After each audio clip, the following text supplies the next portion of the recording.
My name's Korey Schindler. I'm co-owner of Impact Fitness in Tampa, Florida. And for the month of June, I had 381 follow-up attempts for potential clients.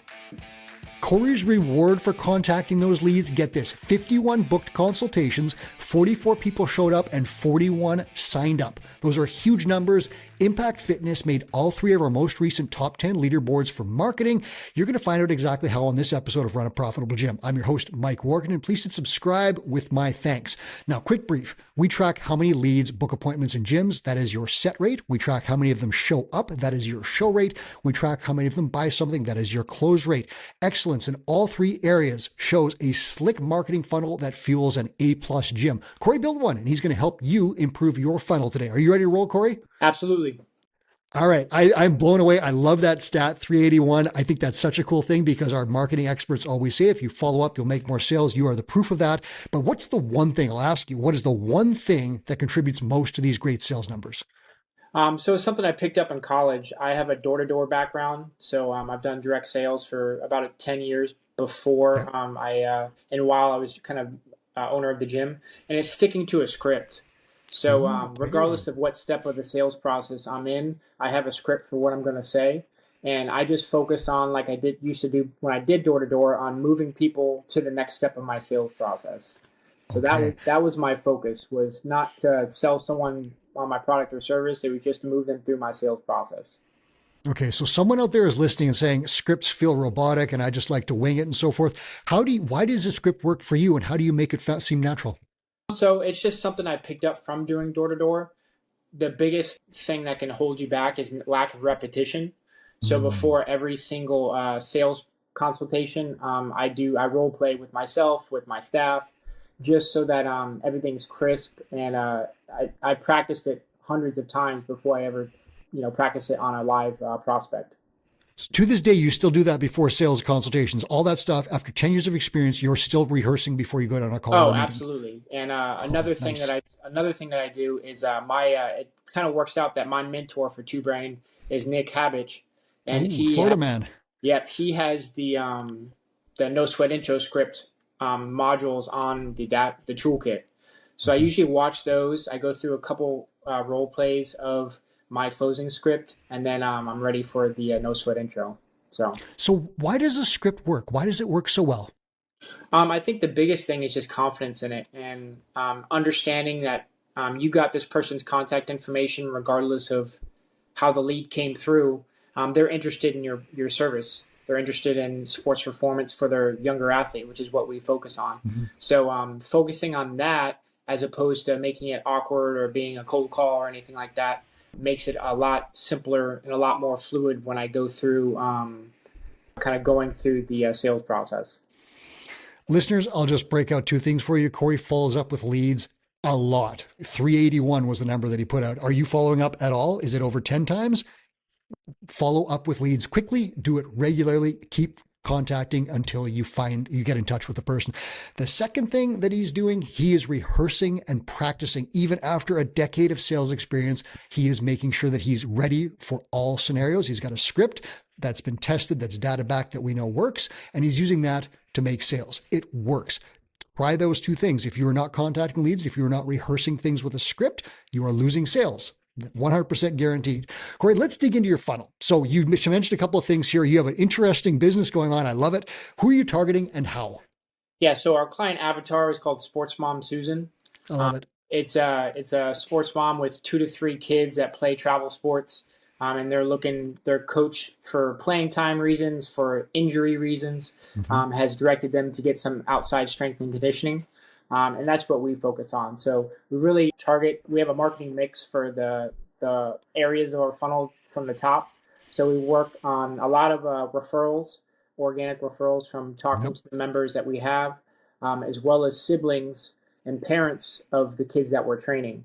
So we have family plans set up so that an entire family can come and train with us. And that's a lot of our membership. Okay, so that's a referral. That is awesome. If you get one kid and the kid plays sports on a team and they want to be good at it, they probably have, depending on the sport, like 20 other people that they know, right? Exactly. Yeah, that's incredible. So your referral funnel sounds amazing. Do you run any paid ads? Yeah, so we do Google ads. We do engagement ads on Facebook, and we do lead ads on Facebook as well. Do you have a rough sense of what your lead breakdown would be from those two sources? Is it like 70-30 or something? Do you have any idea? So for Google ads and engagement, it's kind of tough to track. For lead ads, we probably get 15 to 20 leads a month. One thing that kind of prompted me to revamp my sales process was Nick, my mentor, helped us set up the lead ads a couple months ago. And I noticed that the leads coming in were a lot colder than a referral that is coming in. So that kind of forced me to go back to my roots of direct sales and build a process so that I can just move them through the step of sale. And that's exactly what we're finding in gyms, is that referrals are the hottest leads you're ever going to get. They're almost slam dunks in some cases, because if Tim brings in his best buddy, Sam's probably going to join because he's heard so much good stuff from Tim and sees how great Tim is looking and so forth, or whatever the situation is. Like lead or referral ads, they cost you nothing but your time to say, hey, do you know anyone who could benefit from our services? And they're a slam dunk in the sales office for the most part. It's one of 4 funnels that Chris Cooper recommends that gym owners should set up. Paid ads is number 4. You've got content and organic social media in there. But in terms of paid ads, those leads are great, but they're cooler, and you have to have a system in place to nurture them. We're going to get into that a little bit. Talk to me first about how you get so many of these leads to book appointments, even if they're cold ones. What do you do? Yeah, so the biggest thing is urgency. So as soon as I actually just got a Facebook lead this morning, and we have it set up through Zapier and Pushover. So every time that a lead ad comes in, I get a notification on my phone, and I usually call them within a minute or two of getting it. And it's pretty common that, like, that one this morning literally said, wow, that was fast. So they're hot when they're filling out the form. That's probably the warmest they're going to be in the entire process until you get them into the gym. So it's just a matter of getting them on the phone if I can, if they answer. If they don't answer, I put them in something that I've been doing for a long time. I call it a VAFU, which is value add follow-up. So rather than just continually calling or texting and, hey, do you want to come in? Do you want to come in? That can get kind of salesy and grimy. So what I do is I send them a video of some of the speed and agility work that we've been doing in classes. Nice. Or I send them a short video of the strength training work that we've been doing with our athletes. And just leave it on there, allowing them, kind of sprinkling in calls, video texts, video sends, emails. I kind of do a little bit of everything just to hit them different avenues, because each person is going to respond through their medium that they prefer differently. So I figured if I can hit all of them, then we have a much better chance of getting them in the door. Yeah, and it doesn't sound like you're just making this up as you go. This is part of a clearly defined system, listeners. So if you're out there and you're thinking like, I'm just going to make this up as I go, just write it down and fix it as you go through it. Korey's got a clear system, and that's why he's on all 3 of our marketing leaderboards. Someone is going to say, I cannot possibly respond to leads as fast as Korey does. And here's the thing. When I tried to book this appointment with Korey for this podcast, he responded within 5 minutes to my email. It was awesome. How do you find time, or how do you do this? Because leads could come in at any time. How do you do it? So that's my main focus in the gym. I've been involved with my gym since 2014, and in an ownership role since 2017. So it's taken kind of some tough years and tough kind of working through different setbacks and different avenues for what my best role is. And we're blessed enough to have trainers that do a lot of the day-to-day operations of the gym. So we have a head coach, we have 2 supervisors that do a lot of the training. So my main role is to do is lead nurturing, so taking in the leads that are coming in. So I just set it up so that's what I'm paid for at the gym. I don't do a whole lot of other stuff outside of that besides training a couple of one-on-one clients. Yeah, and Chris has written about this, and he said, I think the line was something like, someone has to be directly responsible for sales at your gym. And if no one is, that's you. So if you're an owner operator, you got to be the salesperson, but you can definitely look at this value ladder exercise that Two Brain has, where you list out all the roles in your gym. You put a dollar value replacement cost beside them, and then you start getting rid of them. And a clear one would be, I'm going to hire a cleaner for 4 hours a week. I'm going to use those 4 hours to sell stuff. And if you do that, you will make more money, because a cleaner costs 15 to 20 bucks. Sales can be, you could sell $1,000 packages if you get good at it with a script like Korey, right? So that's the principle.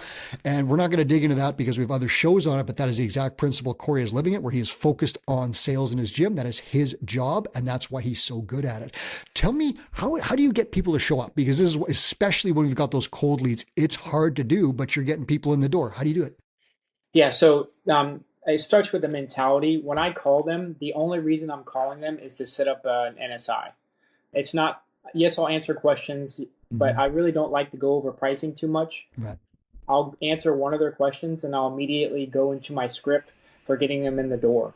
So what it is, I basically say, now the next step or the first step is to book an intro with us so that we can get your goals and introduce the type of training that we'll be doing in the sessions. We have open slots at tomorrow and Thursday at 10 a.m. Do either of those days work better for you? So that's the reason for the phone call, is to set up the no sweat intro, again, moving them through my sales process.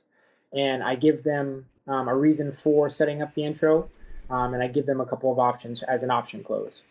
So.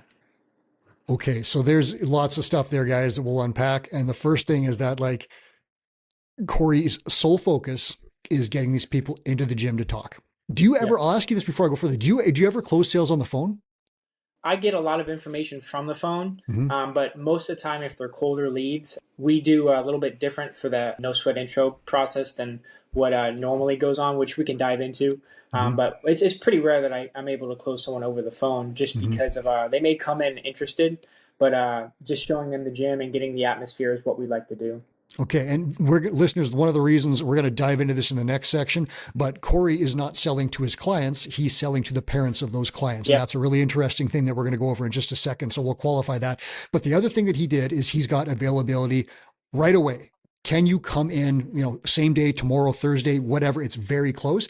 Here's something that happens so regularly in gyms. You're busy at 5 a.m. or 5 p.m. in your busy slots, right? You're coaching, your gym's packed. You don't have availability at those times. So you put these availability slots at the worst possible times, like 10:25 on Tuesday morning. Who wants to come and see you at that point?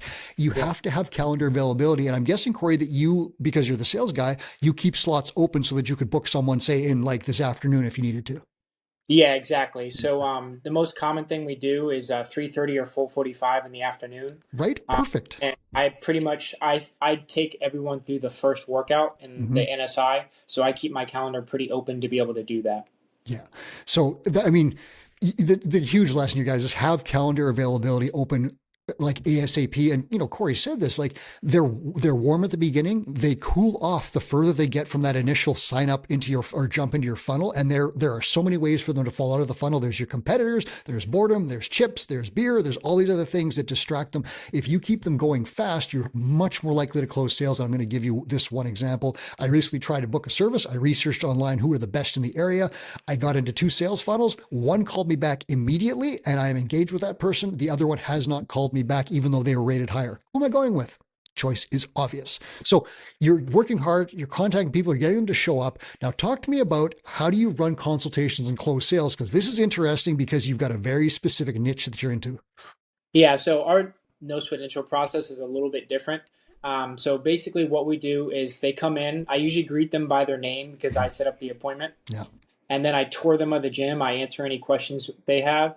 And I also kind of prime them up for some of the membership options that we have. And this is the parent, correct?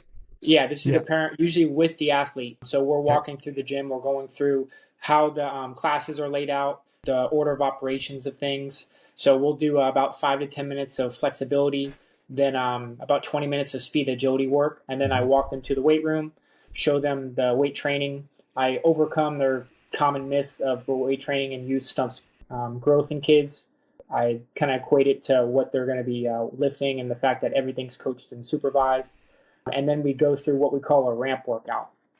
So while the parent is taking through or signing the liability waiver, we have coaches that are taking the athlete through an introductory workout that, again, it introduces the type of concepts of training that we're going to be doing without pushing them too hard or getting them nauseous or anything like that.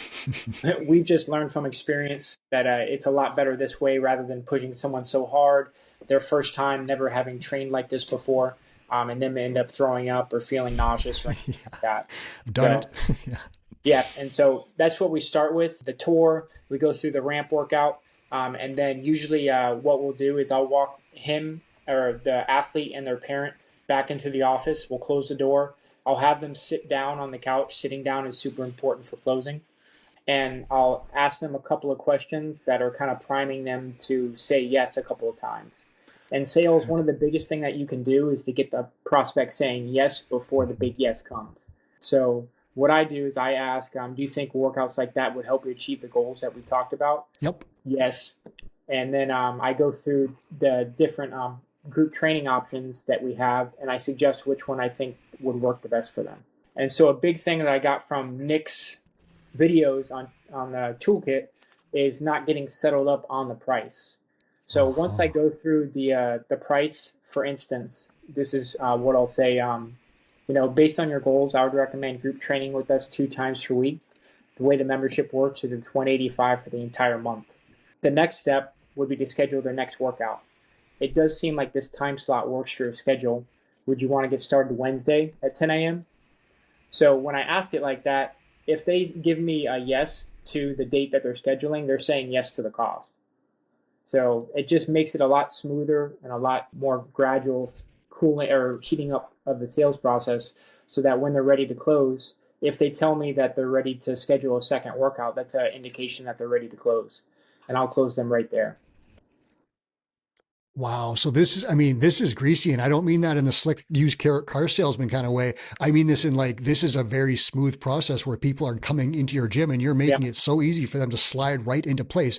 Now, listeners, I'll tell you one thing, the tour and workout just by itself is a bad idea. Right? It's the thing that Korey is hanging all of this on is a consultation after the fact where he gives his recommendation based on their goals and his service packages and so forth. Because back in the day, I did this and everyone has done it. You bring people into the gym, you show them all your sleds and all your cool stuff, and then you put them through a workout, you make them puke and you ask them if they want to sign up, and half of them say no, more than half, at least now, probably 90%, and it does not work. So I'm not suggesting that you should do introductory workouts, but as part of a sales consultation, we call it a sweat intro at Two Brain. There's a process for that. The key is these consultations, because Korey's having this really great conversation with people. And he's also in a very interesting market where he's not selling to the kid because the kid is not putting the credit card on the table. That's the parent. And it's all part of the whole process where the kid comes in. And I imagine when you get them in the office together, the kid comes in after this work and is like, whoa, that was awesome. Can we do this? And the parent's like, yeah, right. Like, is that what happens? They say yes for me. Yeah, and there it is. The kids always love the workouts, and it makes it a lot more likely that they're going to sign up. Yeah. And you know what's funny? There was an ice cream shack nearby when I was growing up, and one of the signs that they put up for and got a little bit of trouble for was "Scream till Daddy stops the car." And that's the principle here, but it works. Like these kids want to have fun. They have an awesome time, and they're just telling their parents, I want this. And parents want to help their kids achieve their sports goals and success and stay fit and get off the screens. It's like a slam dunk. This process clearly would work for that. I love what you're saying about, this is my recommendation based on your goals. That is a key part of the prescriptive model where you find out and you're providing solutions, right? Solutions to problems. And, do you get pushback from parents very often in those those sales meetings on closing? Very rarely. So the most common thing that happens is they'll want to talk to their spouse, or they got to check their schedule and that sort of thing. How do you handle that one? So usually we don't do a lot of high pressure stuff. I allow them time to think about it, just because a lot of the sales that we get aren't necessarily closed at the time of the workout. Okay. Just because kids have a lot of travel schedules and their parents are their chauffeurs. So what that does is it kind of puts them into a different part of my sales process, so that I always follow up them immediately after the workout. And then within the first couple of days of, again, while they're still hot, I'm calling them. I'm asking them, hey, I know we talked about getting training for Nathan with us. I just wanted to check in with you guys to see how you were doing. So something along those lines, so that the first couple of days, I'm going to make them tell me no. That's the most important thing. If they don't close at the time of sale, I don't get no's. No, we're not going to do this, or no, it's too much money. We very rarely get that, just because we have our services priced really reasonably. But I make sure that no matter what, that they're going to have to tell me no in order to stop me from calling them. So. Yeah. And I would ask you if this process works for you, but I don't have to, because your numbers speak for themselves. You had 44 people show up and 41 people bought. So whether they bought in that appointment or a couple of days after that because you called them, then that close rate is ridiculous. So that's like, it works. Obviously the numbers back it up. We always rely on data here. We'll never tell you something without backing it up on data. So that's exactly, the process works by following up. If you hear a drumbeat here, listeners, in this show, it's systems and following up, practice, scripts, reps, it's all a systemized process. So if I can give you one thing to do right now, start systemizing your process. How many times have you followed up with this lead? How many times have you followed up after a person said, I'll think about it? How many times have you practiced your sales scripts? How many times have you confronted objections, whether it's with your dog or your staff? If the answers are 0 across the board, you're not making sales. You can improve those numbers by doing this. I want to talk to you. You've mentioned Nick a number of times and mentorship. How does a mentor help you do this? You obviously came into this thing with 10 years of door-to-door experience. What did you sell door-to-door first?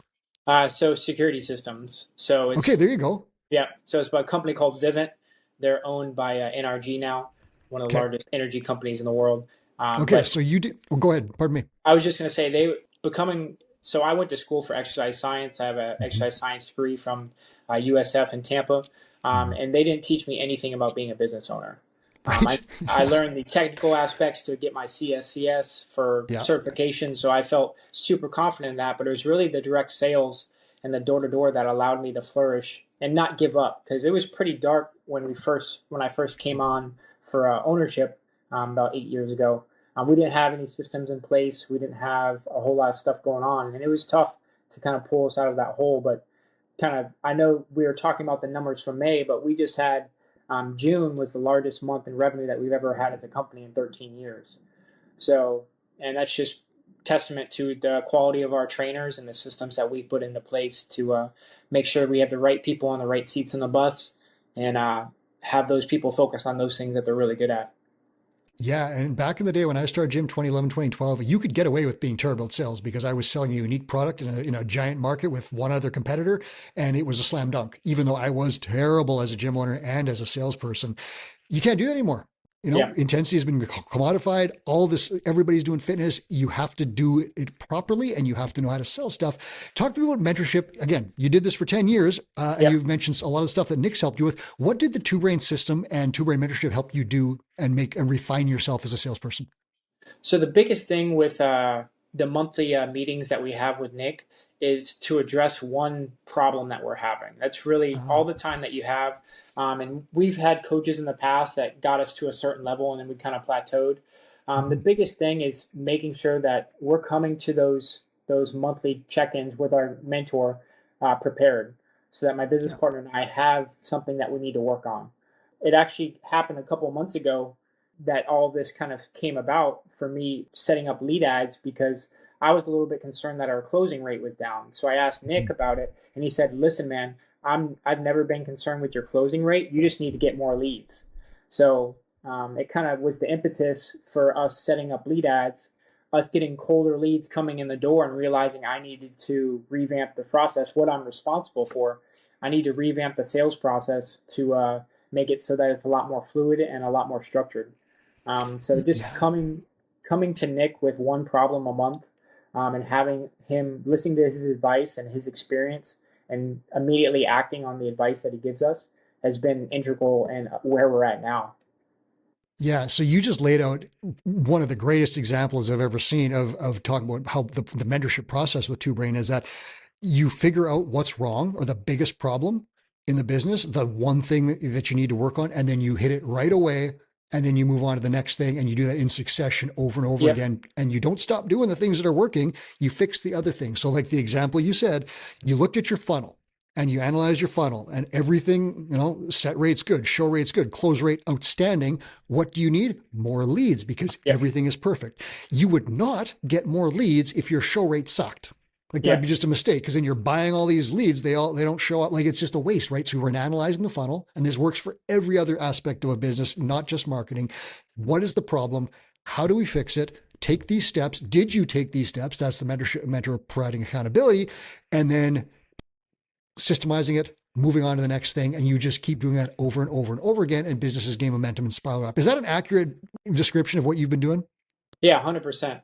That's right on for, where we've seen the biggest changes and where kind of the scalability of our business has been going. Yep. And that's how big businesses become big businesses. It's on the backs of systems. It's not on the backs of random stuff and napkins and I forgot your sales appointment. It is systems, repetition, and scripts. I'm not going to beat this to death, Korey. I'm going to let you get back to your next sales appointment. I want to thank you for sharing all these tips. This episode is hugely valuable, listeners. Rehearse. Do your scripts, get your stuff together, make a difference in people's lives by selling to them. Korey, thanks so much for sharing everything today. Appreciate it, Mike. It was a pleasure. We'll have Korey back because I think his sales numbers are going to keep going up. Thanks for listening. This is Run a Profitable Gym. I'm Mike Workington. That was Korey Schindler. Please subscribe for more episodes. You do not want to miss them. And now here's Two Brain founder Chris Cooper with a final message. Hey, it's Two Brain founder Chris Cooper with a quick note. We created the Gym Owners United Facebook group to help you run a profitable gym. Thousands of gym owners just like you have already joined. In the group, we share sound advice about the business of fitness every day. I answer questions, I run free webinars, and I give away all kinds of great resources to help you grow your gym. I'd love to have you in that group. It's Gym Owners United on Facebook or go to gymownersunited.com to join. Do it today.